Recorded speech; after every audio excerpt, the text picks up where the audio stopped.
Durung arep Idul Adha kok wis ana sapi gedene semene. Aja ngawu gawar ngawur. Aku dudu wujuding sapi. Lho, iki kok kewan kok iso omong wae lah. Film kartun iki. Dudu Bagong. Dudu. Kok ngerti kali kula? Ya ulun ngerti. Aku ngerti kelawan sira, mergo aku diwenangake ngerti marang sapa wae. Aku nadyan wujud handaka parandene aku ingkang tunggu alas kene. Lan aku kuwi ngluwihi marang sak pepadaku. Dene wujuding satu wana, satu kewan. Aku bisa tata jalma kaya jamak lumrahing menungsa lumrah. Wah, lah gleleng tenan iki. Agi iki aku weruh ana wujuding handaka niku napa to? Handaka niku kanca kula. Dudu. Handaka kuwi wujude bantheng. Wah, lah bantheng. Ampuh iki. Iya. Dikeparangake dening para dewa, aku kuwi bantheng sing ampuh, isa tata jalma, ngerti sadurunging winarah lan ngerti lelakon sing aku ora ngerti. Yakin? Iya, tenan. Nek pancen tenan sampean jenenge sinten? Aku aran Andaka Dewa. Andaka Dewa. Iya. Wah, banthenge jenenge Andaka. Aku sing menungso ming Bagong. Jian wis ora adil. Lho aja ngono. Aja nyebut sing ora-ora. Bagong, Wonten dawuh kena ngopo kita kok nganti tekaning pati ning telenging jurang. jare sampean apal, ngerti lelakon sadurunge winarah, ngerti lelakon sing ora panjenengan ora ngerti. Saiki nek pancen tenan aku kena ngopo? Ayo. Nek ora iso bedhek sampean ngendika niku mung goroh kabeh. Ya, yen pancen kita njaluk ulun iki mbatang lelakon kita, ulun bakal mbatang. Nggih ampun isih urip kok arep mbatang. Gus iki tegese mbatang kuwi merdekake apa ingkang lakon lan kita lakoni. Lah ra ngoten. Napa kula kenging napa? Kita ingkang sekawit tapa ning lengkeng Gunung Mahameru, ana ing alas bombong wirayak. Nanging ora dikeparengake dening para dewa. Wekasan kita Pancakala kelawan para dewa. Nalika semana para dewa padha kendhang kamracundhang kuntal kaprapal kalah kelawan jeneng kita. Wih lah bener kabeh. Terus kita adu arep karo Bathara Guru, kita kena daya pangaribaning Bathara Guru ya kuwi wujuding pusaka guntur geni guntur angin. Kita kendhang kamracundhang tiba ning alas kene, kita tekaning pati. Oh, nggih matur nuwun. Cocok kabeh nek ngono sampean pancen bantheng sing ampuh tenan. Ya, dikeparengake dewa pancen dadi bantheng sing digdaya. Syukur, syukur. Kula ajeng takon. Takon apa? Sasuwene kula lungoni bojo kula aman-aman mawon mboten. Soale kula ngerti gareng niku seneng kali bojo kula.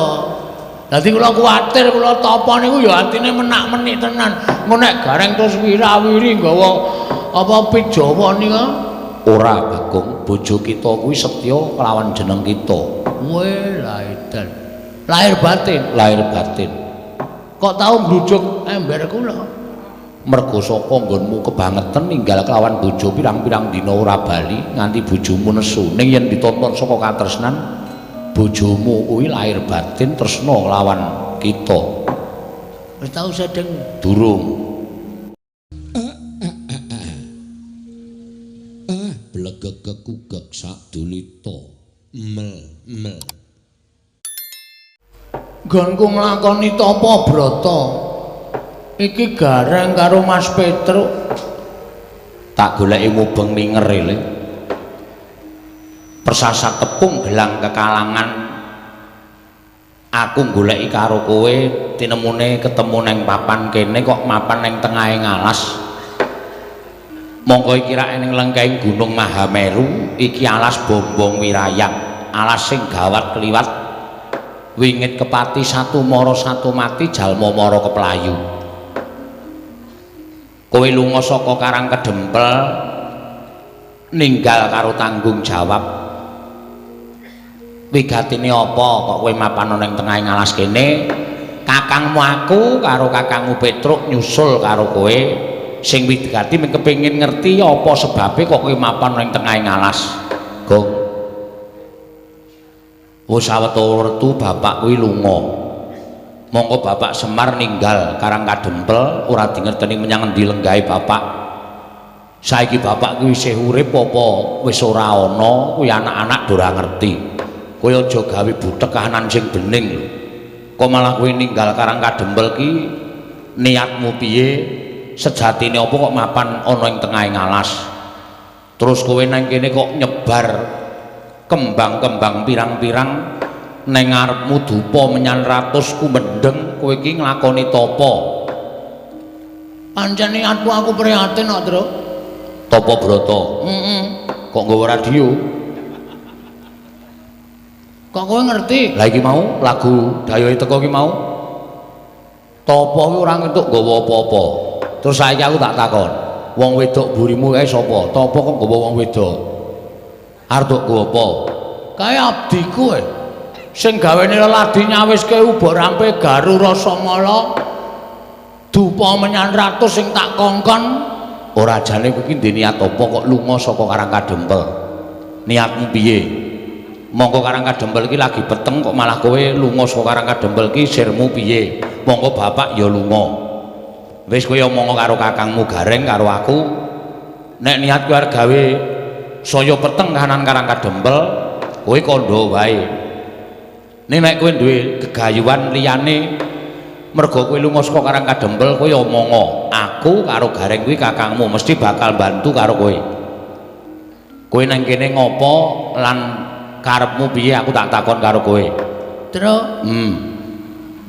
Aku pancen lunga saka Karang Kadempel aku kisruh gagas bapak. Bapak lunga kok malah kowe ora ning omah ki rak ya kleru to. Mergo aku wis bunek tenan gagas Semar. Wis ana 3 sasi iki Semar lunga saka Karang Kadempel. Monggo kawula Karang Kadempel bareng koncatan Semar ngibarate kaya dene sapu ingkang ilang suwe pating slebar ora karu-karuan. Ora ana panutane, ora ana sing dienggo cekelan. Ha ta? Heeh. Terus aku mumet sirahku aku sisan lunga saka kene. Terus nek kowe wis lunga ngene iki apa rampung perkarane? Aku nyuwun marang ngersane Gusti, aku nyuwun marang ngersane sing gawe urip nglakoni tapa iki selama saksuwene bapak ki lunga saka Karang Kadempel, aku ki pengen nyuli karo bapak. Nyuli karo bapak, pengen tetep Karang Kadempel ki dadi papan sing ayem, tentrem, rukun, ora ana apa-apa, manunggal tetunggalan. Heeh. Mula aku njaluk kekuwataning dewa supaya aku iso mbangun desa Karang Kadempel lan munggahe nata negara ing Ngamarta. Sik. Tanggep kowe iki nuwun sewu. Gegayamu ki keduren kok. Gegayamu iki keduren wong ing atase sak kowe kok arep nanata Karang Kadempel luwih-luwih nata negara Ngamarta. Harepa tok lakoni tapa brata, kekuatanmu ki ra padha karo Bapak Semar. Ose aja ngono. Sing ngerti sisteme pembangunane Bapak Semar ki mung aku. Aku ki mbiyen nyateti bapakne bangun Karang Kadempel. Mula sing wajib neruske ki ya aku. Kaya kowe ki pancen wonge pancen ya pinter-pinter ning nuwun sewu, SDM-mu rendah. SDM ya apa? SDM ki susu telur madu. SDM ki sumber daya manusia. Ha, kuwi. Ning aku ora ngerti carane. Lah terus Aku nglakoni tapa? gegayamu kedurem. Gantungkan cita-citamu setinggi langit. Jika kamu jatuh akan jatuh ke dalam bintang-bintang. Sapa kuwi sing ngendika? Ora ngerti kowe SDM-mu rendah. Iya ya. Mula wong ki aja sok ngembe karo wong. Giri lusi jalma tan kena kinira. Cacing kae kala mangsane iso tekan pucuk gunung. Apa meneh Bagong ki diwenehi pikiran. Mula aku duwe gegayuhan. Terus gegayuhanmu Ya kuwi mau bangun Karang Kadempel. nek upama ora kelakon, Sing ngomong ora kelakon sapa? Wong ki nek ndek gegayuhan ki aja mung ditekake ana ing karep tok. Ning tekakno ing tekad. Mergo tekad ki pok ing karep. Wong ki nek ngopo-ngopo nek wis gelem nekat, kuwi apa-apa kadang kala sok kelakon. Mula aja gagas karo awakmu kuwi, kowe iki mung batur, kowe iki mung gedibal, aku iki mung kere, aku iki mung abdi. Ning kala mangsa abdi kaya awake dhewe iki ya iso mbangun desa nata negara. Nek dipikir-pikir pancen niatmu kuwi apik kok. Ning nuwun sewu, iki Karang Kadempel iki ana masalah. Masalahe bapak lunga saka Karang Kadempel. Mongko ora ana baban sing ngondo ingkang sumendhe, banon sing tinumpuk, ora ana kawula Karang Kadempel sing dipamiti karo bapak. Heeh. Lah kok kowe malah lunga. Kuwi rak saya padha karo kowe ngringkihke karo kahanan Karang Kadempel to. Aku ora wis ngomong to, Reng, lungaku ki ora nuruti karo pribadiku dhewe ya ora. Aku ki ora seneng-seneng.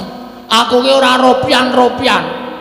Ning aku ki niat mrehatenke kahanan Karang Kadempel. Terus irmu piye? Sing tok gayuh apa? Pokoke aku arep nyuwun idi palilaing para Jawata, nggonku bakal mbangun desa nata negara. Oh, ngono. Heeh. Lah mbok munggah ana ing Kayangan. Nek ngerti dalane wingi-wingi aku munggah. Nang aku ki ora ngerti dalane ki liwat endi. Jare kudu menek Ondorante. Heeh, nek munggah Kayangan ki munggah Ondorante mengko tekan Repat Kepanasan. Terus nang kono ana gepura gedhe ditunggu karo Cingkara Bala-Balapata. Lah ning kono kuwi kowe diteter entuk sowan ngersaning Sang Hyang Giripati apa ora? Nek ora entuk reget awakmu, ora suci, kowe disingkirke karo Cingkara Bala-Balapata. Ning nek resik lahir batinmu kowe iso sowan ngersaning Sang Manikmaya ya diwaning para dewa. Nah kuwi sing sulit. Mula aku kangelan nek kudu menek Ondorante. Heeh.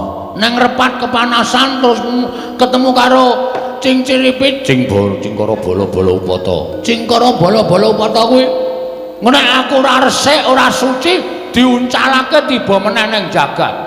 Ha iya. Bola-bali ngono kuwi ora kesuwen. Mula niatku pancen arep gawe geger Kayangan Suralaya. Seranane aku nglakoni tapa? Wah. Ngono ya. Jarene wong tuwa supaya kahanan Kayangan geger iki kudu nyate iwak gagak. Terus sing geger udu Kayangan. Ngendi? Demit-demit.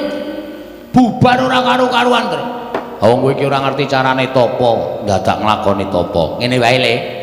Nek miturut aku saiki mulih. Ya tak derekke mulih, terus ayo nata bareng-bareng desa, nata negara bareng karo aku, bareng karo Petro. Nek kowe mulih mengko terus digoleki di dom nyambut gawene. Aku karo Petruk nunggu Karang Kadempel, kowe goleki bapak utawa semalike kowe nunggu Karang Kadempel, aku karo Petruk goleki bapak. Lah arep goleki kowe nandi, Reng? Semar kaya arep gedene semono kan nek muni minggat lunga karo wong tuwa kok. Nek muni lunga le ndelik primpene ra jamak-jamak. Angel Semar kaya golek-golekane. Ngono ya. Ambles kok bapak baline piye? Ngene wae, bapak bali ya syukur, ora warisane didum wong telu. Kok iso ngono lho pikiranmu? Lho, kudu ngono, Tru. Wong ki alure nendi? Parane nendi? Semar ki wis tuwa. Heeh. Monggo lunga ora omong-omong. Ya nek ora ana apa-apa, nek keson Jambaya ning dalan. Lho, nek ana apa-apa ning dalan, Semar cilik roro gedhe tekaning pati. Nek nganti ora tinggal wasiat apa-apa, kowe karo aku padha gelut rebutan warisan.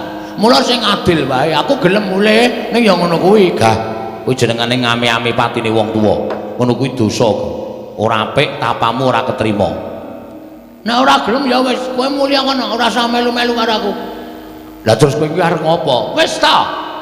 Engko ora tekan esuk. Tekan esuk piye tegese? Iki aku ya rung dong arep teruse kepiye iki ya ora ngerti. Ah sebabe, wah jan iki nek do njaluk lakon do awur-awuran iki. Do awur-awuran tenan ya. Heeh, aku marahi terus pun pening kepalaku, santai wae. Sing bakul, pokoke kowe karo aku rasah wedi. Nek kowe arep niat nggawa aku bali, aku ora marep mulih. Nek kowe tetep melu nang kene, ayo bebarengan nyuwun marang panguwasaning dewa. Dewa ben menehi kanugrahan tumrap awake dhewe iso nata negara, nata desa Karang Kadempel. Nek dewa nilsu, aku sing tandingi. Gong, ora clemongan. Dewa ki ngerti. kowe batin kowe diwahi ngerti nek nganti kemecap nek nganti tekan kene tenan nek nganti ana apa-apa terus diwa nesu tenan karo kowe piye Wis ta, aku topo ngene iki wis tak ikhlaske patiku. Dadi aku mati wis ora wedi. Nek dewa tekan kene aku nyuwun pangestu mbangun desa menata negara ora dikeparengake, ora nyawang wis sapa? Aku sing tanggung jawab.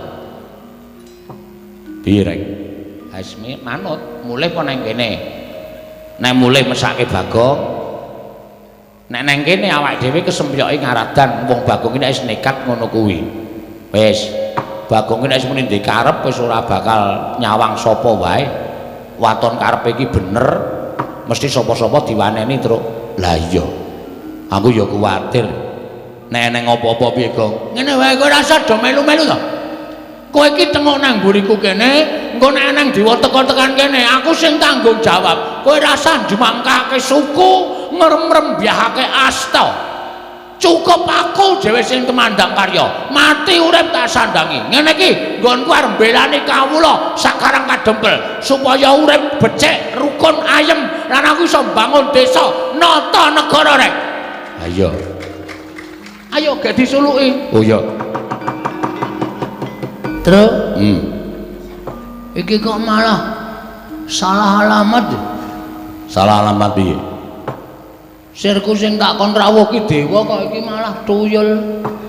tuyul dengkul mlocot kuwi dong ora Gong ha kuwi Sang Hyang Pikulun Bathara Antarada Wah, dewa to? dewa lungguh ngisor Wah, dewa ya ana sing elek. ana apa mau dewa kuwi bagus kabeh apa piye dibageke apa sing dadi penjangkamu wis kelakon kok dewa iki rasah kowe nglakoni tapa dirasani iki nek niatmu apik dewane mesti rawuh Jenenge sapa? Pukulun Kanika Putra Sing gampang wae. Narada Narada, pukulun nganggo pukulun pukulun.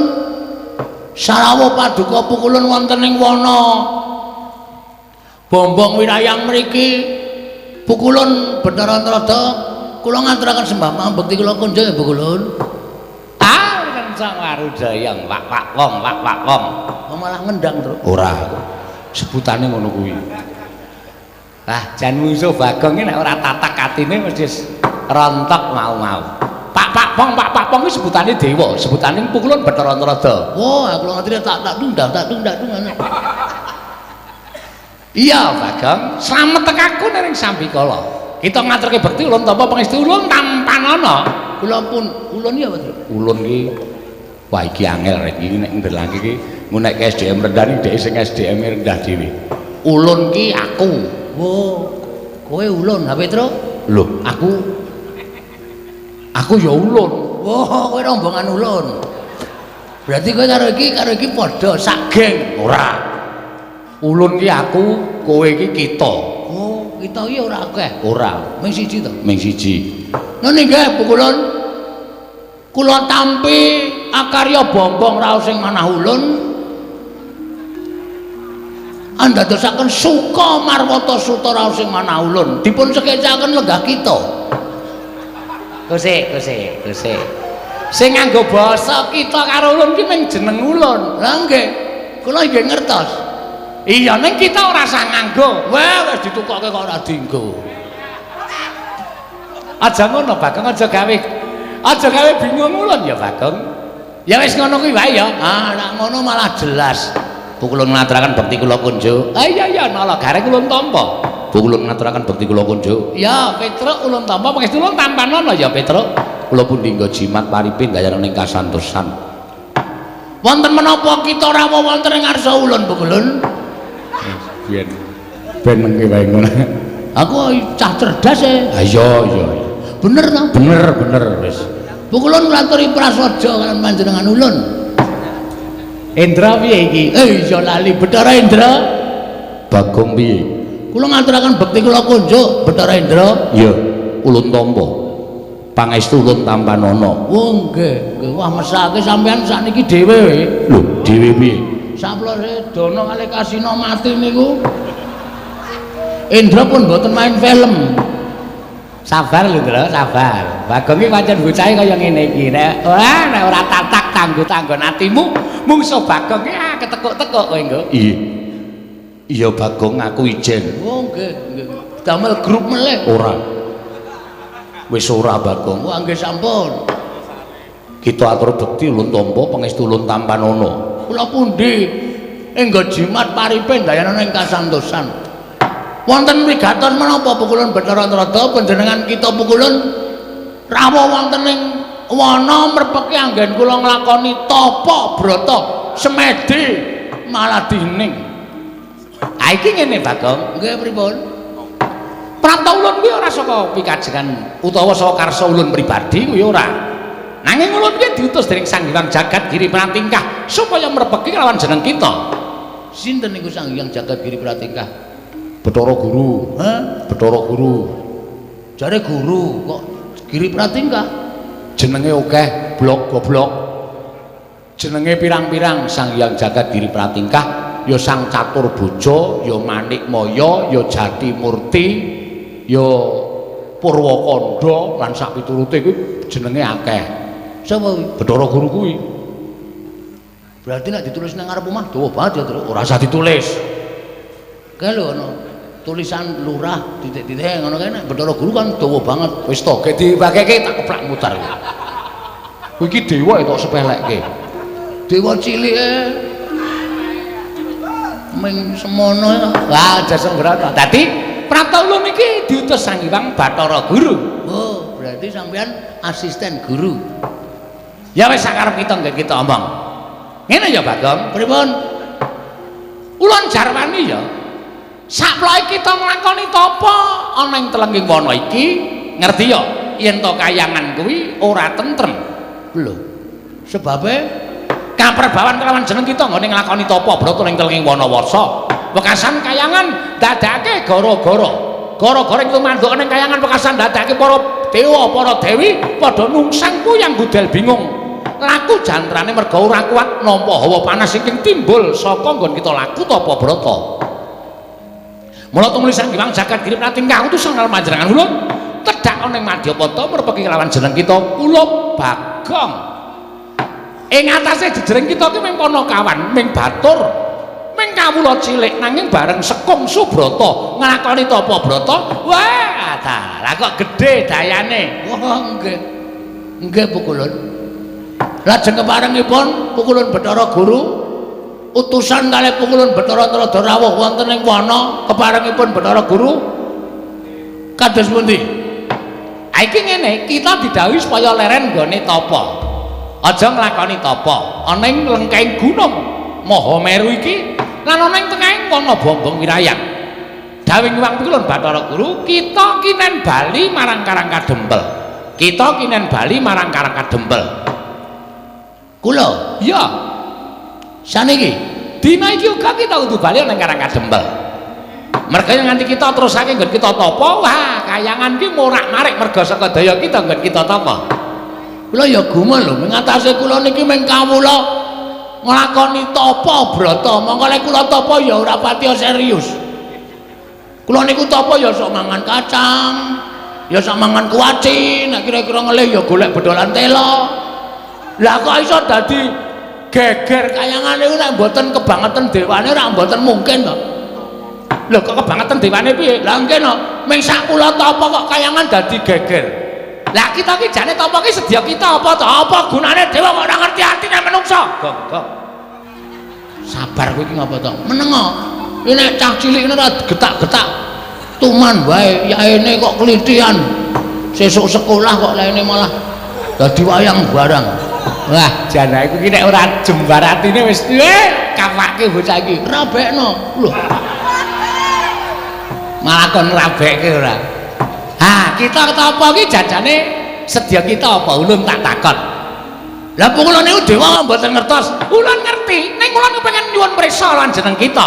Yen ulun ngerti kok ulun batangake dhewe iki tegese ulun kok ngasake marang diri ulun pribadi. Oh, ngoten. Jelase ngoten. Oke, ora masalah. Kula niku tapa niku nggadahi gegayuhan kepengin bangun desa nata negara. Paham? Ya. Sak banjure, Mpun ming niku. ora, kita aja nyengetake. Kita aja ndelikke. Kita duwe gegayuhan liyane. Sing luwih wigati karang kadempel niku kelangan Semar. Semar bapak kula niku lunga tanpa ninggal layang napa tanpa pamit kali anak-anak. Kawula ditinggal. Nah, saniki kula tak wangsul. Kula tak bali ora masalah. Ning kula tak takon karo sampeyan, Semar teng pundi? Nek dewa ora nuduhke teng pundi dununge Semar, ala dhewe sampeyan dadi tekak plotroke katoke. Hei. Sembrono ora karo dewa kok sapenake dhewe. Ya men ora digetak ngono lho. Kalah getakan sik aku. Kudu tak getak sik. Bapak teng pundi?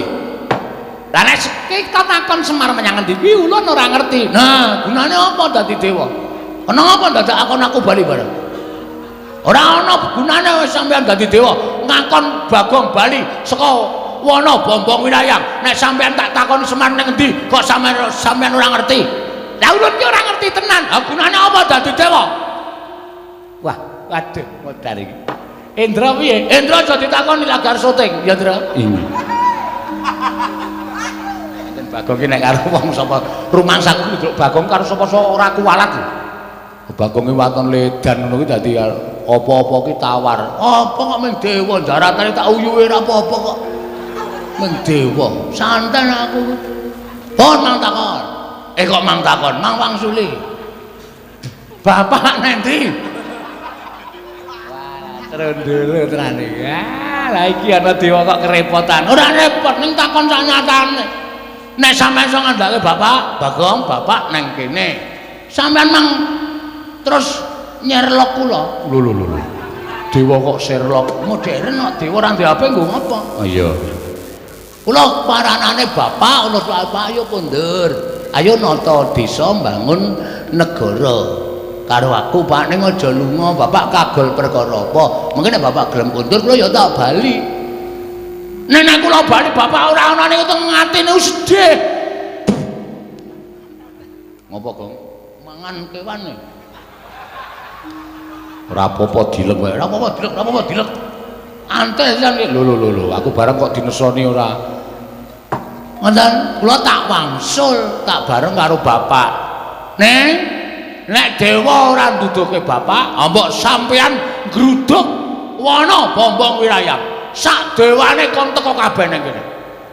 Bagong ora bakal mingset sejangka. Lho, nek ngono tegese kowe wani karo dewa.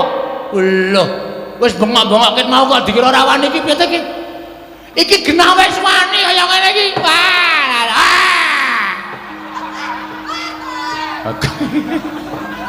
Wong cecok ditandang omahe.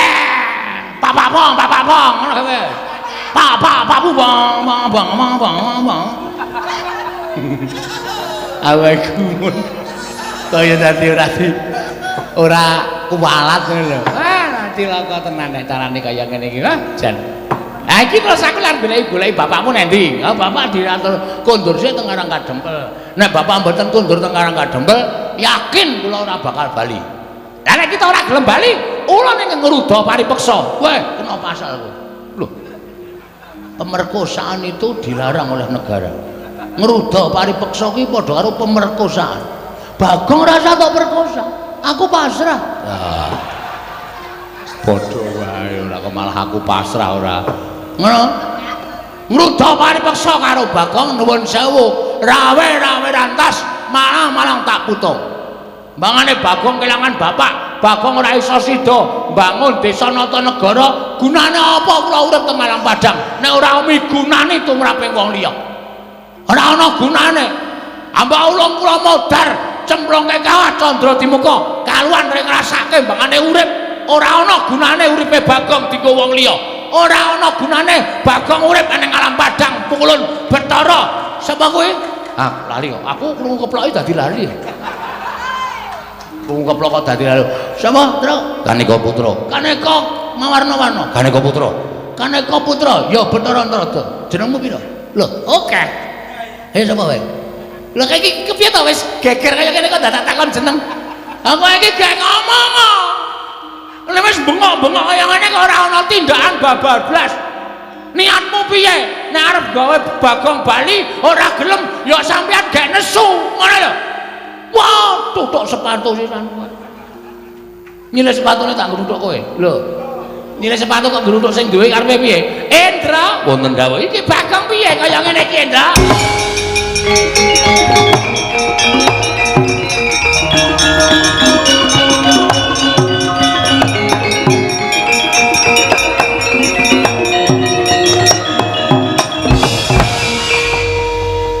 Menungso ratatanan panusmaning jajaran atus kertaning baune iblis lan Bagong. Nun.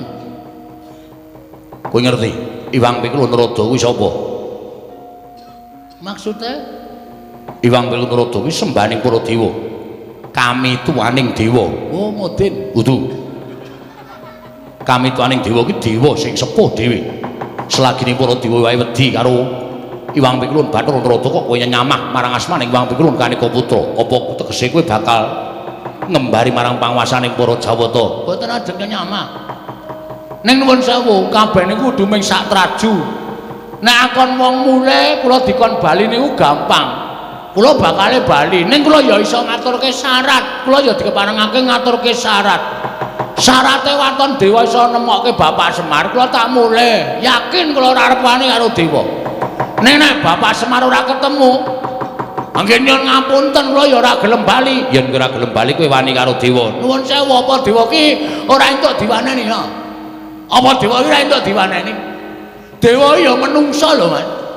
Dewa ki mung ora kedunungan pati ning iso ngrasake lara, isih iso mangan, isih iso ngombe. Dewa ki dadi kapercayaning sing gawe urip nggo niti priksa marang mobah musing para titah. Aja dianggep dewa iki dhuwur dhewe derajate terus menang idak-idak wong cilik kaya Bagong ngene iki. Wah, aku kok merinding to. Lambene turah kok wis aku yo tap-tapan terus. Ngono. Do mundur ora wani, rasa do melu-melu. Lah, kowe nanti aku ora arep lunga. Iki bungkusanku. Arep dibuka enake iki nggo sangu topo ae. Topo kok nggo panganan ana molen bareng. Ngeleh. Ngeleh ora. Ora dipangan lho. Ora. Ayo teruske. Lho. Iki rumangsaku aku malah bingung musuh Bagong. Pancen tak gawe bingung. Terus karep sampean pripun? Yen ngono kowe ora gelem bali. Mboten. Yen ngono kowe wani karo dewa. Mboten ajeng wani. Ning kudu dewa ya iso nuruti karepe Bagong. Ora mung kudu karepe sampean sing dituruti. Niku kudune ora adil. Sampean iku piyais nang dhuwur, lenggah nang dhuwur. Sampean ya iso kudu nuruti kawula cilik kaya kula. Kula tak nuruti karepan sampean. Niku jenenge imbang.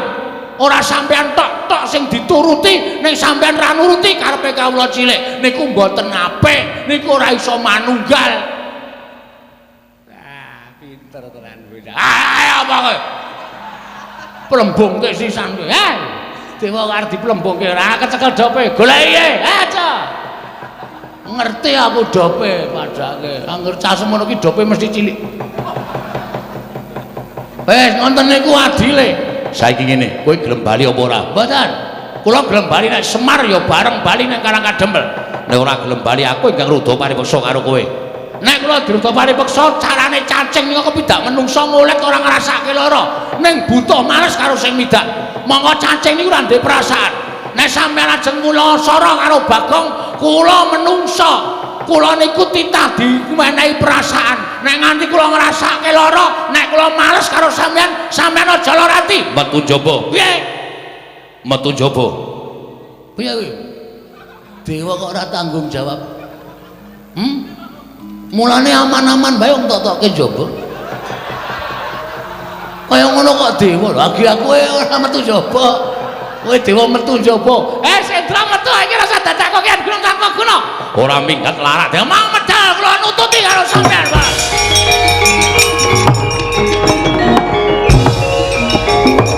Mudusna.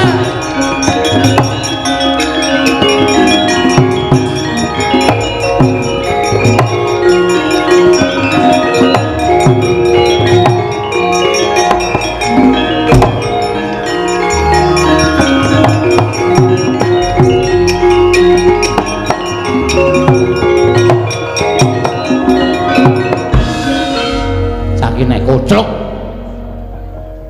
Kowe nantang dewa ngono kuwi apik apa piye? Kowe iki ameng-ameng nyawa uripmu, Gong. Kowe padha karo anguk-anguk kawah Candra di muka lho. Kowe kok nantang karo Bathara Indra. Bathara Indra ki sapa? Ambo. Kok takon aku? Aku ora tau ngurutke silsilah Bathara Indra kok. Nggo ngapa? Bathara Indra ki putrane Bathara Guru sing nomor 4. Ngono. Nek kowe wani karo Bathara Indra, nek nganti Bathara Indra ki ngajak kanca-kancane ruwang-ruwange dewa ngeroyok karo kowe piye? Mongko ana dewaning geni, ana dewaning banyu, ana dewaning angin, ana dewa sing tukang jabut nyawa. Aku ora wedi. Wis ta? Lah padha ngruyuk karo aku ora masalah, Tru. Tenan kowe ora usah kuwatir karo aku, santai wae. Santai. Tak pedhone nek kowe ora gelem ngewangi tak pedhone dhewe. Wis ta? Kowe siap-siap wae gareng bedah bumi. Lho. Petro ngabari tangga separo. Kon ngopo? Omong nek aku mati ngono wae. Aku iki wani kok pamit mati ki njur kekuatanmu nendi? Nek ya kuwi. Nun sewu ora ana ala tumomo ning becik. Wis to, yakin. Kuwi kaya ngono kuwi digondheli wae. Ngono. Wong tumindak ala ora bakal tumomo ning becik, wis to. Dadi aku tumindak kaya ngene iki aku mbelani karo bapak, aku mbelani karo kawula Karang Kadempel, mbelani karo kawula negara Ngamarta sepengin tak tata lan kepengin tak bangun. Mula tak anggap niatku ki apik. Nek dewa mudhun ngagro-agro kekarepane Bagong ki padha karo dewane sing arep kisruh karo aku. Lah saiki ning kari gumantung lehmu nintingi sing bener sapa, sing luput sapa. Kowe saiki wong tuwa iso milahke.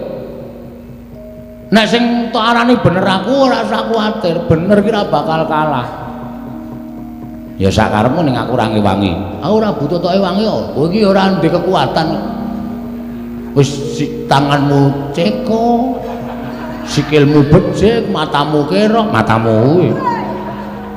Nek kakane kok matane kira ora. Ora, kowe iki ngewangi lho ora ana apa jenenge apa undakane apa-apa. Lah nek Petro kuwi ngewangi karo ora iki aku rumangsa ana kekurangane. Kowe ngewangi ra, Tru? Aku wedi karo dewa kok. Hah? Aku wedi karo dewa. Alah dene le gagah wani ngeplaki sirahe bojone. Nek karo wong padha-padha lanang kok ora wani. Kok ngono kok. Walah. Ana tuku daster kono. Gek rok-rokan wae ngono. Karo dewa kok ora wani. Kowe wani kok, Kong? Sing tak wedeni apane? Terus iki piye? Tak wethuke, ora usah kuwatir. Kowe do ngaso ngono. Ya. Ngaso ya? Ya. Engko nek kowe mati, Aku gotong nggo bali. oh ya. Ngono wae pakaryanmu. Nek aku menang kowe melu glelek. Oh ya. Penak ta? Ora rekoso terus kepenak lemu tumanda. Ya. Kono gareng mulih kono. Nek kowe mati, Wis ora usah mikir aku mati. Wis to, ora nek mati. Aku nek mati yakin wis to, wis ora usah kuwatir. Ora tekan 40 lemu nylameti. mergane Hitung dinane kowe wis nusul aku reng. dengkulmu mlocot. Ngedeg-degi senengane. Wah, tratap aku ora. Ya sing ati-ati ya, Kong. Wis ora usah kuwatir, pethoke doa-doane terus. Ya.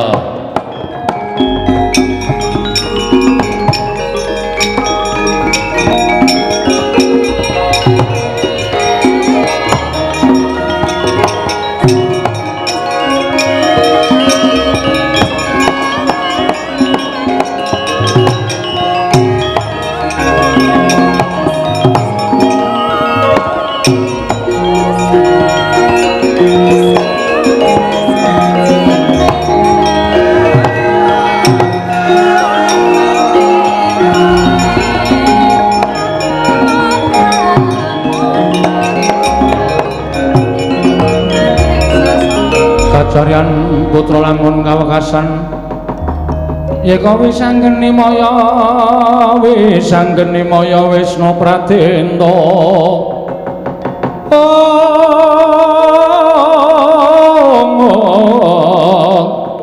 wis anggeni maya Wisnu Pradenta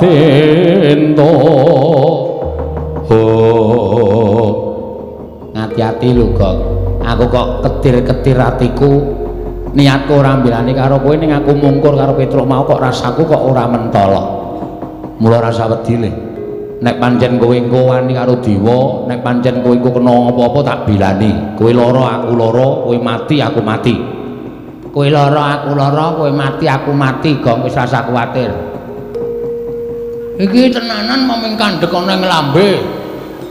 Tenan Gong lahir batin. Nek pancen tenan maturake panuwun ingkang tanpa pepindhan terus. Ning mungsuh awake dhewe iki ora bae-bae, niki wong abot kabeh. Mungsuh awake dhewe iki dewa-dewa. Heeh. Ha terus piye? Ora usah melu-melu, iki perkaraku. Ya. Ning nek kira-kira kowe engko weruh, aku cilik diajar karo dewa, gedhe aku arep dipateni, kowe maju ngewangon aku. Siap, rasa kuwatir, Gong. Siap, aku ya siap rasa kuwatir. Ning gelis ora ngenteni aku mati lagi maju. Ya. Aku kira-kira arep dipateni kowe langsung maju. Siap, ora usah kuwatir. Tak pethoke sik, jake rembukan apik-apik.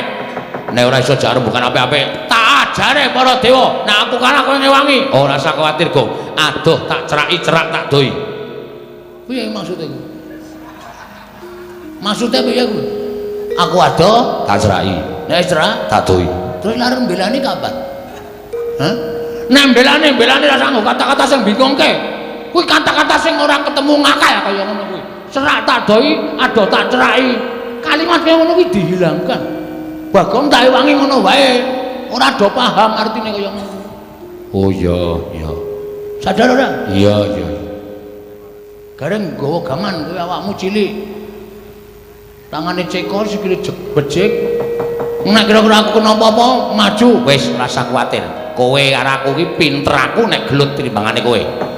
Mula nek aku gelem wae karo kowe, ora usah kuwatir, Go. Sapa wae sing maju arep miloro karo kowe, aku sing nandangi. Siap. Wong telu manunggal dadi siji ya, Tru. Heeh, pokoke.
Nututi lamun ngatututan lamun mangsa prawira tiktaya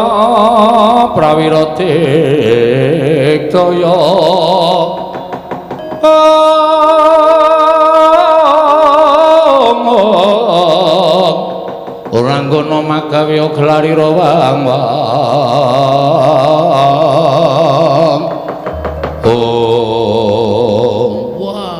juk langsung loro, Truk.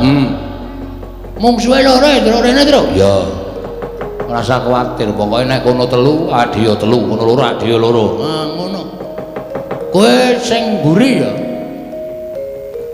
Kowe, aku sing arep rada cilik. Oh. Mungsuh kok milih-milih ora. Bathara Indra. Ya, Bagong. Ndas pundi Mukulun? Aku tetep nampa pengendikaning Wang Pikulun Bathara Rada kina nyingkirke karo kowe.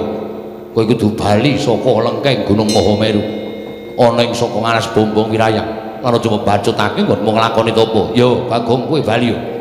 Ora gelem bali kowe ngerti ulun sapa? Ulun Bathara Brahma. Wow, Bathara Brahma to? Heeh. Dewane ngapa? Dewaning geni. Wow, ngambil rek. Lho. Kok dewa geni kok nyilih rek ora? Mesti apa-apa iso kobong kae. Mestine. Kowe bali yo. Aja ngeyel karo Bathara Brahma aja karo dosa. Kowe bakal tak untapake cemlongake ning kawah Candra Dimuka.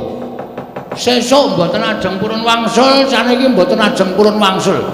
Paribasanipun adan dewa kayangan ngebiyuki lengkeng Gunung Mahameru wonten ing wana Bombong Wirayang kula mboten ajeng wangsul. Yen ngono kowe wani karo dewa. Bagong niku mboten wedi karo sapa-sapa. Bagong niku ora tau wedi karo sapa-sapa. Waton landhesane kula bener. Kula ora ganggu kayangan kok kula nglakoni tapa. Tur dewa takon goleki bapak kok ora saguh. Gunane apa dewa niti priksa karo mobamu sing para titah. Kudune dewa ngerti. Wong dewa iki iso nyawang jagat saisine. Nek kula wangsul sampean kudu nuduhke, "Lho Bagong, bapakmu nang kene iki lagi ngene karo iki duwe gawe kaya ngene." Mengke tak jujuke Semar. Ming perkara kono mong kaya ngono angel. Kok kaya didelik-delikke? Ulun ora ngerti ning endi bapakmu. Ha kok ngono kok dewa? Dewa kok ora awas paningale. Yen ngono kita wangkal. Wis ket mau arep wangkal kok. Wani karo Bathara Indra. Sing tak wedeni apamu? Siap lho, Tru? Ya. Iso nglangkahi kuwandane Bathara Indra.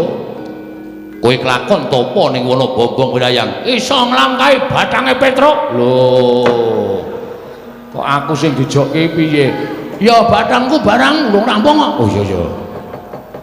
Kowe kena nundung aku saka alas Bombong Wirayang. Mati dene aku pangga kayane. Tata ya. Apa-apa cah blereng yo.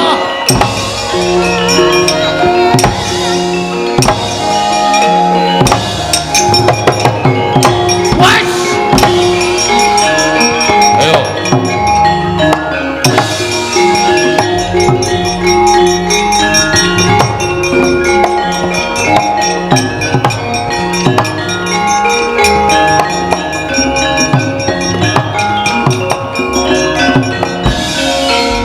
Ngopo, Bang?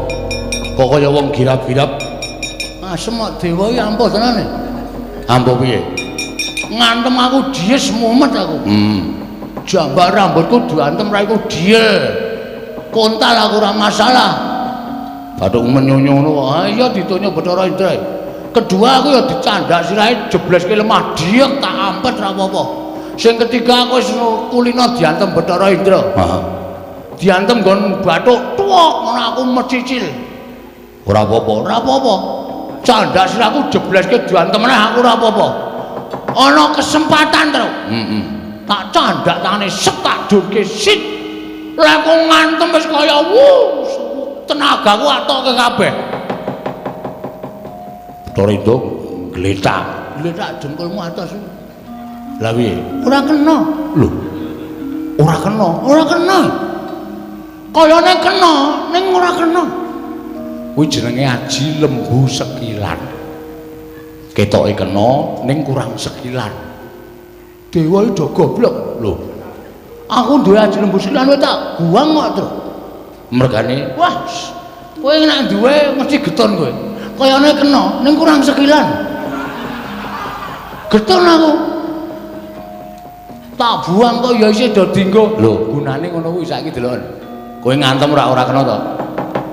Wah iki mati tenan awake dhewe, Tru. Ha iya, dewa wis tak omongi ampuh kok kowe ngeyel. Ning mesti ana kelemane, ana pengapesane. Aku yakin sak ampuh-ampuhe wong mesti ana pengapesane. Sak apes-apese wong ning kadang kala mesti duwe kekuatan sing ngedap-edapi. Tru, mbok kowe omong. Nek wis tau domongi bapak aku dikandani. Kekuatan kelemane dewa iki ndi? Nek jarene bapak biyen jaman suwe banget aku tau dikandani. Nek kowe mungsuh wong utawa sing derajate dhuwur, kuwi aja ngungkuli karo derajate wong mau. Tegese kowe nggonono lekmu dadi kawula. Kowe mungsuh dewa kuwi papane ning kayangan, Gon. Nek nganti kowe ngantem dewa kok nggon dodo apa nggon rai, ora kena. Mergo pancen mesti derajatmu ki sak ngisore dewa. Terus jarene bapak nek mungsuh wong sing didaya kaya ngono kuwi ling ngantem dodo medun. Kene ngene. Meteng mesti kena. Kene mesti kena. Entuk wong kuwi ngisor dodo kok. Wah, mati we. Ngantem sak tutuk-tutukmu aja ndak slentrek ora mules aja tundang bangkong lekane.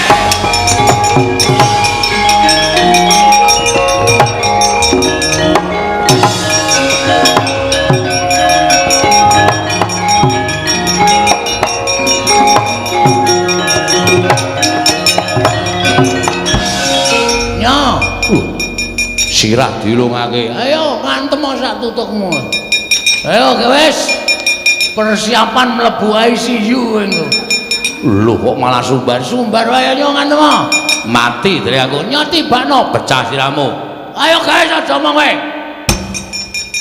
Ayo mburi. Mene gantine dodok wae nya. Lho ora apa-apa ki padake aku ya anak dewa. Kowe mau ngantem aku ora kena. Saiki nek nganti ora kena aja diundang Bagong. Apa kira-kira iso ngantem dewa? Kon ngantem tenan. Iso kira-kira ngantem dewa. Kon ngantem tenan. Antemen. Iki Kaneng pati bodoh mati. Apa kowe model?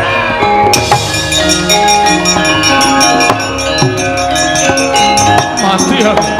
Olo.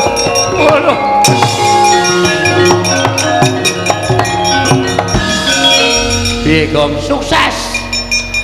Jos wis. Pantem nganti suarane mapuk. Langsung wetenge dicekel mules kae. Oh to. Pantem nggon apa? Nggon saklar. Nggon saklar dengkulmu ora. Ana Bathara Indra le mlaku ngobeng kae tenan. Ayo sambat kowe. Amun Sranata Jamrata imbanyen Panca Bajaya. Sanjak kowe kancamu.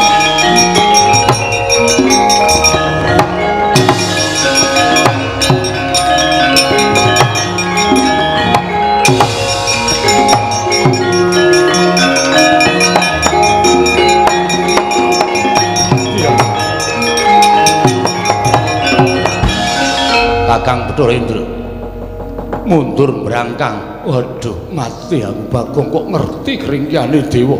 Lho. Kakang Bathara Indra dikapake. Wah, edan Yayi edan.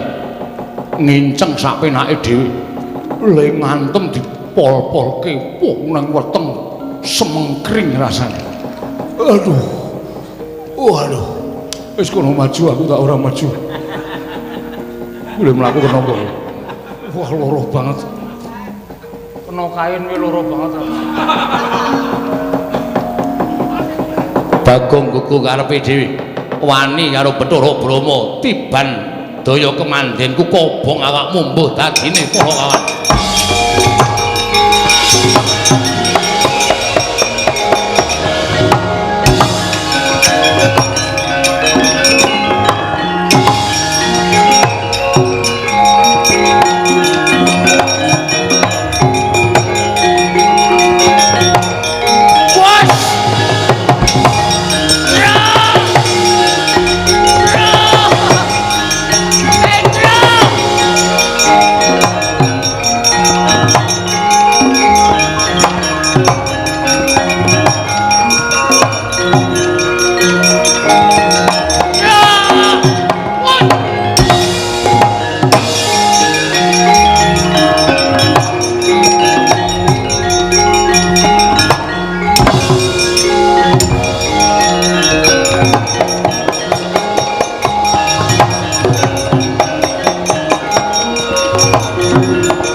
Ngisor dipancalke.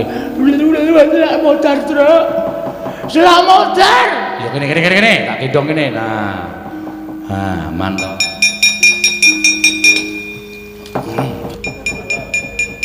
Wah, kowe ora tata. Wong kowe iki kandhani ngeyel, Bathara Brama iki dewane geni. Genine nyemplung kali kowe tak uncalke kali. Mangan apa? Mbok iki. Rasane ora karo-karoan ya, Truk. Paling mlebon iwak. Iwak apa? Ora wae ngono kok iwak ora. Ora apa-apa ora masalah, sing penting slamet. Heeh.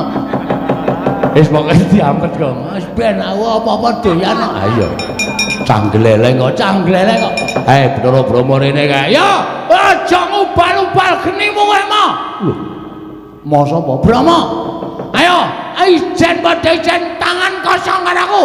Maju kok. Oke. Mati.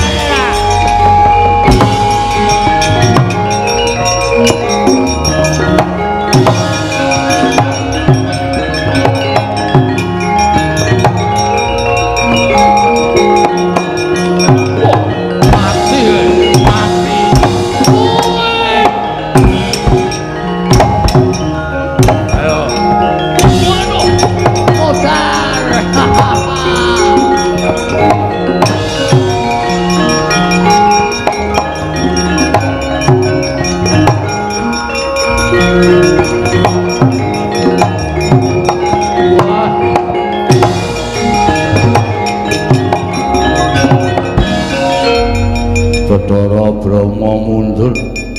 Oh ladar. Bagong pancen ora kena dijum sarana aris. Wani gawe begering para dewa. Oh konangan Yama Dipati jabut nyawamu mbok tadine pati.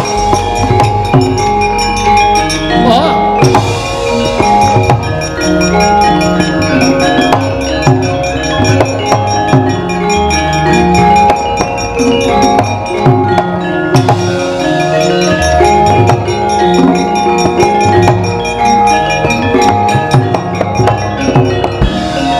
siji iki apike awake dhewe mlayu kok.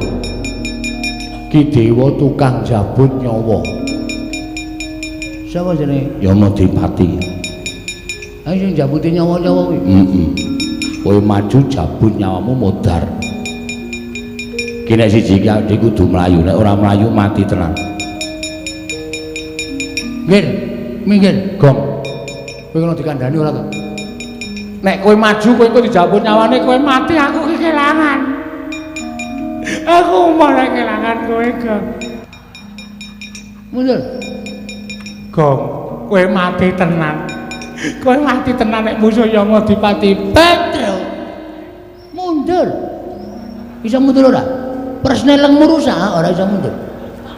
Ora ning aku ngeman ora sato eman. Aku mati wis tak ikhlaske mati terus.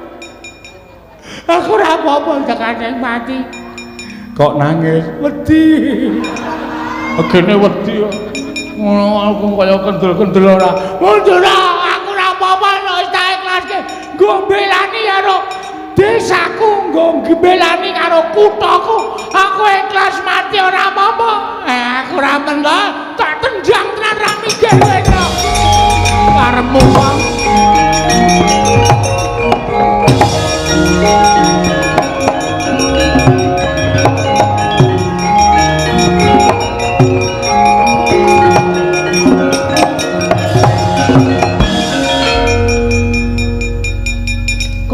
Sing tukang jabut iki ha.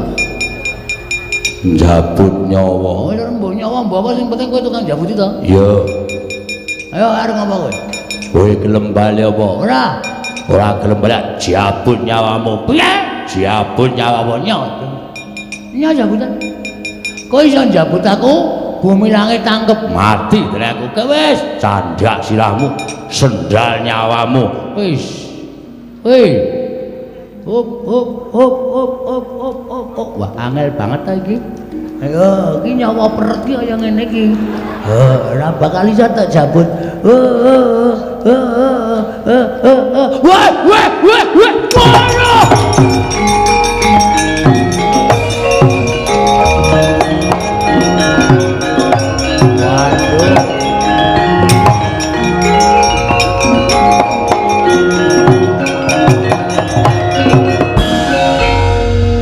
Dipati kok bagus.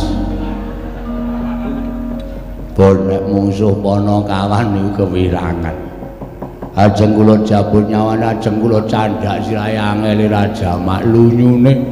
Bul Bagong niku sirahe digrujuk solar.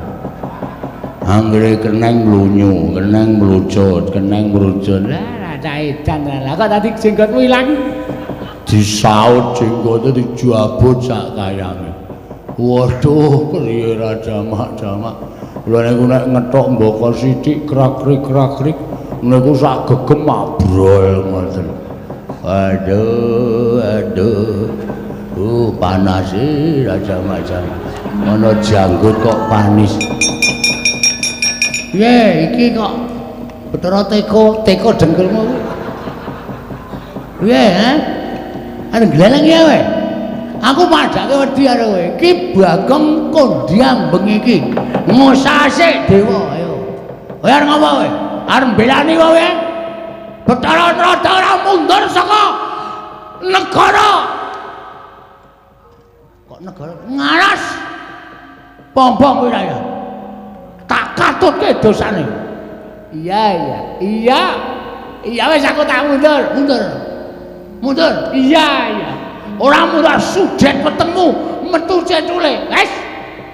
Weteng kok metu cetule. Ayo ngomongno Bathara Guru ra wedi aku.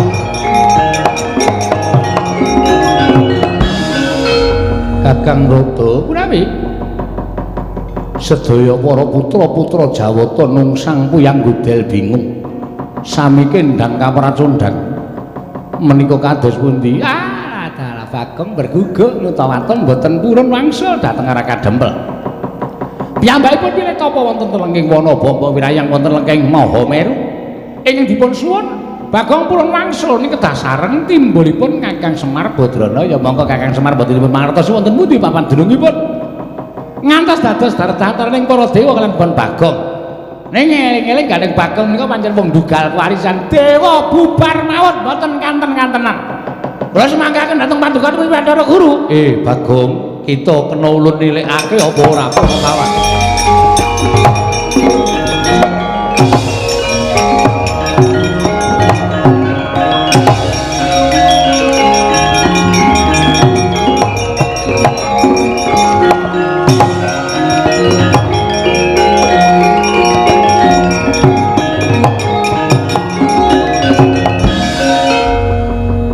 Pandhita kang kinarya wangsit pindha kombang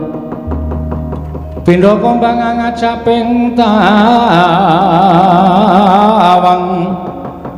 susu angin ngendi nggone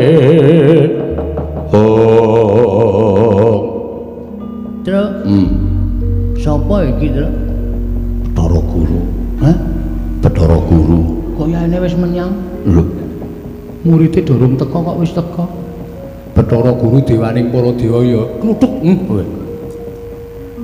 tokok sisan sing dadi sing ditandantani tangane kok papat ya Truk ora apa-apa Bathara Guru kok wah adus suwi keleke papat lengosoki suwi ya ben iki senengane karo Bagong Ponokawan Bagong wonten dawuh ulun kita ngerti ulun sapa nggih kula ngertos Paduka Pulun Bathara Guru kita kuwi ngerti ulun sapa sesembanipun para titah ulun dawuh kelawan jeneng kita lumantar Kakang Rada kok kita ora ngestoke nuwun sewu Pukulun kula dereng purun wangsul sebabe Bapak ical lho ilang kena ngopo mboten ngerti lalile deleh lali dele ora bapak iki menungso heeh pokoke murca saking Karang Kadempel kula pulun wangsul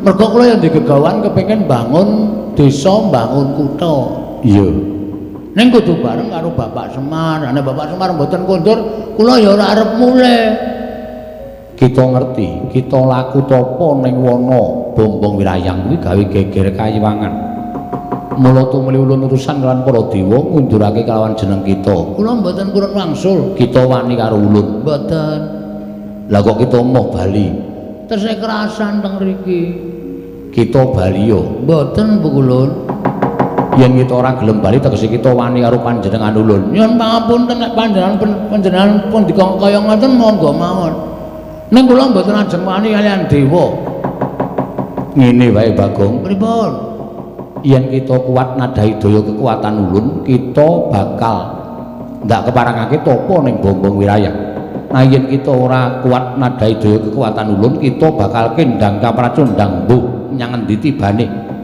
yen perlu tiba kita bakal dadi sarana tekaning pati pun ngoten mawon malah prayoga Gong ora edan kowe iki piye to Gong menengah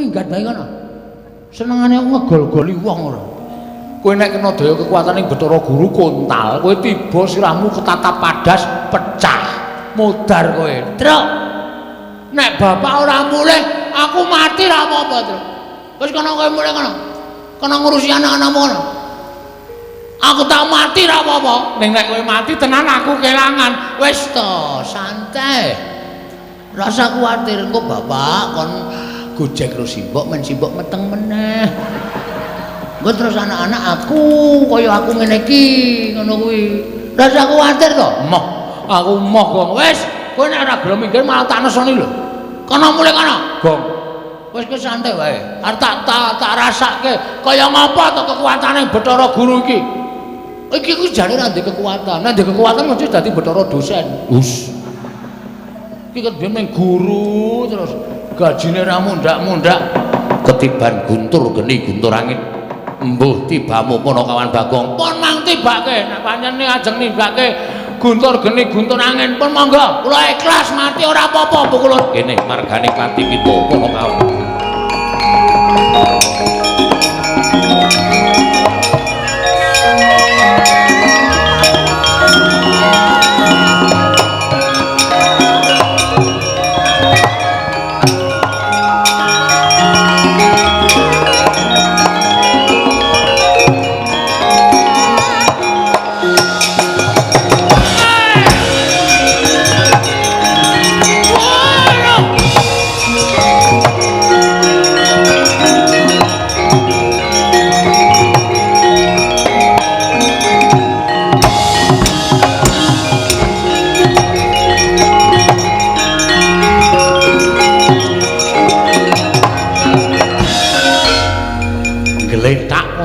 madyaning dasaring jurang Kilora Bagong nalika semanten mestaka ketatap padas mila datan eling Purwadasena wonten telenging wana gung liwang-liwung parandening mangke dereng dipun ngertosi wonten pundi wana winastan wana tuwin mapan pernahing Kilora Bagong nalika semanten eling-eling wujuding Punakawan ingkang dugal kewarisan pinanggong dening dewane nadyan dawah wonten tengahing wana parandening mangke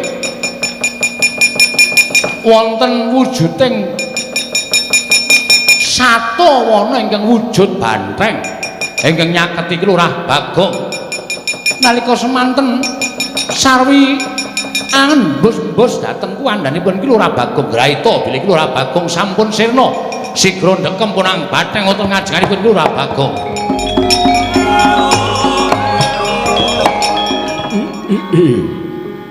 ya jagat Dewa Bathara ya jagat pangestu Ngara wiladal sasuwene aku mapan ana ing tengahing alas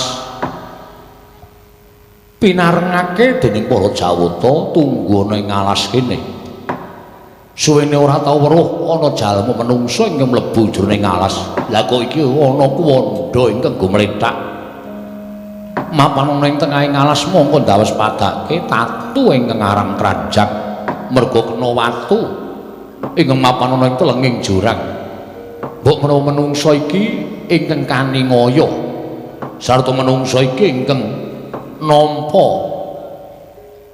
pasiksaning sak kepadaning menungsa wekasan dicemplungake ning jroning jurang wah kaya ana rasa melas jroning atiku yen to nyumurupi marang titahing Bathara ing kemapan ning jroning jurang iki mongko ndawes padake kanthi netra Permana Jati lha kok jebul tinemune titah iki durung winanci lan durung titiwah yaning mangsa kala yen to tekaning pati merga saka pitunganku isih dawa jangkae nggone urip ana ing alam padang ya mbok menawa iki dadi kewajibaning Andhaka Dewa nggone bakal paring pitulungan sarta mene pitulungan karang menungsa iki ndak suwunake marang purbaning Wang Mahanasa ndak suwunake marang purbaning para dewa muga-muga aku bisa maluyakake titahing Bathara iki bisa waluya nirmala temah jati jati temah mulya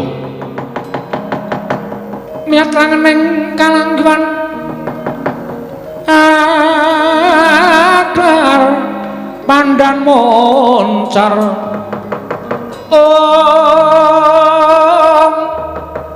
tinoner kekonang sureng sorotetan padang kasor lan pacaring purnameng gegono dasari mongso katiga burung arep Idul Adha kok wis ana sapi gedene semene aja ngawu gawar ngawur aku dudu wujuding sapi lho iki kok kewan kok iso omong wae lah film kartun iki dudu Bagong dudu kok ngerti kali kula ya ulun ngerti aku ngerti kelawan sira mergo aku diwenangake ngerti marang sapa wae aku nadyan wujud handaka parandene aku ingkang tunggu alas kene lan aku kuwi ngluwihi marang sak kepadaku dene wujuding satu wana, satu kewan. Aku bisa tata jalma kaya jamak lumrahing menungsa lumrah. Wah, lah gleleng tenan iki. Agi iki aku weruh ana wujuding Handaka niku napa to? Handaka niku kanca kula. Dudu. Handaka kuwi wujude bantheng. Wah, lah bantheng. Ampuh iki. Iya. Dikeparangake dening para dewa, aku kuwi bantheng sing ampuh, isa tata jalma, ngerti sadurunging winarah. Lan ngerti lelakon sing aku ora ngerti. Yakin? Yo tenan. Nek pancen tenan sampean jenenge sinten? Aku aran Andaka Dewa. Andaka Dewa. Yo. Wah, banthenge jenenge Andaka. Aku wis menungso ming Bagong. Jian wis ora adil. Lho aja ngono. Aja nyebut sing ora-ora. Bagong, Wonten dawuh kena ngopo kita kok nganti tekaning pakya ning telenging jurang? jare sampean apal, ngerti lelakon sadurunge winarah, ngerti lelakon sing ora panjenengan ora ngerti. Saiki nek pancen tenan aku kena ngopo? Ayo, nek ora iso bedhek sampean ngendika niku mung goroh kabeh. Ya, yen pancen kita njaluk ulun iki mbatang lelakon kita, ulun bakal mbatang. Nggih ampun isih urip kok arep mbatang. Gus iki tegese mbatang kuwi merdekake apa ingkang lakon lan kita lakoni. Lah ra ngoten. Napa kula kenging napa? Kita ingkang sekawit tapa ning lengkeng Gunung Mahameru, ana ing alas bombong wirayah. Nanging ora dikeparengake dening para dewa. Wekasan kita pancakala kelawan para dewa. Nalika semono para dewa padha kendhang kamracundhang kuntal kaprapal kalah kelawan jeneng kita. Wih lah bener kabeh. Terus kita adu arep karo Bathara Guru, kita kena daya pangaribaning Bathara Guru ya kuwi wujuding pusaka guntur geni guntur angin. Kita kendhang kamracundhang tiba ning alas kene, kita tekaning pati. Oh, nggih matur nuwun. Cocok kabeh nek ngono sampean pancen bantheng sing ampuh tenan. Ya, dikeparengake dewa pancen dadi bantheng sing digdaya. Syukur. Kula ajeng takon. Takon apa? Sasuwene kula lunga niki bojo kula aman-aman mawon mboten.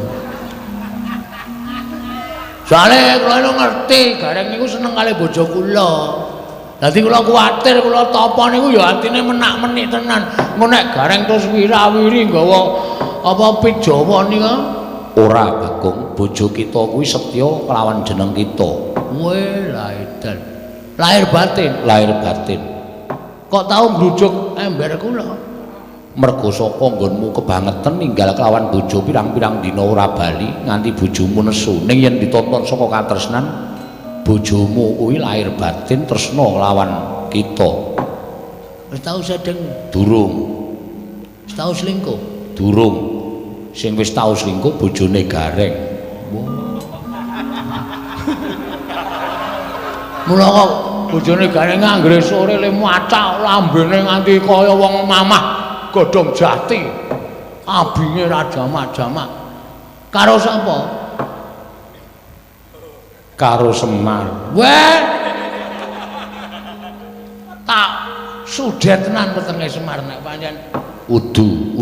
Pokoke kita ora perlu ngerti. nggih, matur sembah nuwun, matur sembah. Aman ya pokoke. Iya. Ah sak banjure nek pancen sampean ngerti niat kula niku jane pripun? Bagong, Wonten dawuh yen kita bakal bangun desa nata kutha kuwi sayekti panjangga ingkang becik. nggih. Ning gandeng kita kuwi mung ijen ora duwe kekuatan sebab Semar lunga saka Karang Kadempel. Lho, sampean ngerti bapak kula bareng to? Ngerti. Wah, den bandeng ampuh tenan iki. Iya, Bagong. Nggih. Tulung nggih. Anu napa? Nek pancen sampean pancen ampuh tenan sesuk Bupati ale wakil bupati didadekke pisan nggih. Iya, ulun dadekake. Nggih, matur nuwun. Ampuh tenan. Iya, Bagong.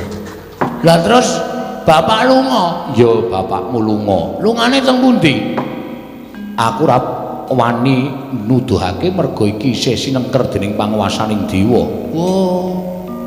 Lah terus gegayuhan kita ingin kaya mengkono mau sayekti ora bakal bisa kelakon yen tanpa wong atuamu nanging uga ora bakal bisa kelakon yen to tanpa pambiyantuning para Pandhawa kuwi bendarane wong atuamu ngene Bagong wong kang bakal bangun desa bangun kutha kuwi sayekti kudu gumolong manunggal tetunggalan antaraning bendara utawa kawula ana ingkang nyebut manunggaling kawula lawan Gusti kawulane manunggal kelawan Gustine tetunggalan sengkut gumegut padha bangun desa lan bangun kutha kamangka dina samengko tumrap aku bendaramu Pandhawa kuwi nedeng kelimput sebabe ing atase momong pamomonge ya kuwi Semar Badranaya lunga saka Karang Kadempel lha kok dadi para Pandhawa ora gumregah, para Pandhawa ora budidaya,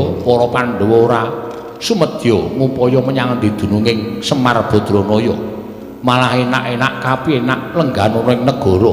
Kanthi cara mengkono, cetha yen to Pandhawa durung bisa manunggal kelawan kawulane kang diwakili dening Semar Badranaya. Mula kang sangka kuwi, wajibe Pandhawa kudu dielingake, wajibe Pandhawa kudu diumutake. Terus sinten sing ngajeng ngemutake para Pandhawa? Tanuli kejaba mung kita Bagong mergo kita ingkang wani kelawan para Pandhawa lan kita ingkang wani matur apa anane marang para Pandhawa. Yen Pandhawa ora dielingake, mengko mundhak kebablasen. Kanthi yen to nganti kebablasen kita ora kelakon bangun desa lan bangun kutha Panakawan Bagong. Gonjang ganjing langit kelap-lapaton ler kincanging risang mawe gandrung waduh jan kepundhen kula Andaka Dewa panjenengan pancen wasis tenan iya jalaran lamun Semar ora timbul dadi wakiling para kawula sayekti samengko apa ingkang kita jangka ora bakal kasembadan panjangka kita kudu nyuwun parilah kelawan Semar Badranaya apa dene para Pandhawa terus niki apike pripun miturut saka panemuku ayo kita utawa sira Bagong dak kanthi sowan negara Ngamarta yen perlu Pandhawa yen pancen ora eling sarta ora gelem upaya menyang dununging Semar Badranaya Bagong dak keparangake ngamuk ana ing negara Ngamarta aku ingkang bakal anjampangi sarta menehi kekuatan kelawan sira Panakawan Bagong rida mangawur-awur wurahan tengaraning ajurit gong maguru gongso tetekaya butula